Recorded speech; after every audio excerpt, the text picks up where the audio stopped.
sebelum berangkat ke Tanah Suci untuk menunaikan ibadah haji. Calon jemaah haji harus melalui beberapa pemeriksaan mulai dari kesehatan hingga barang-barang yang dibawa sebelum meninggalkan tanah air.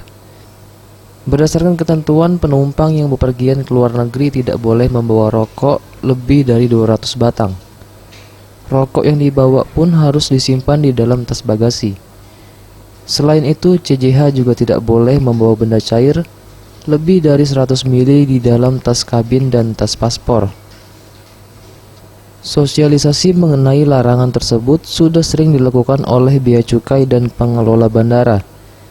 Hanya saja CJH terkadang lupa dan tidak mengindahkan aturan tersebut. Cuman kalau untuk cairan ya sesuai dengan ketentuan dari teman-teman, ketentuan keselamatan penerbangan memang diwajibkan dimasukkan ke dalam bagasi, tidak dibawa dalam kabin.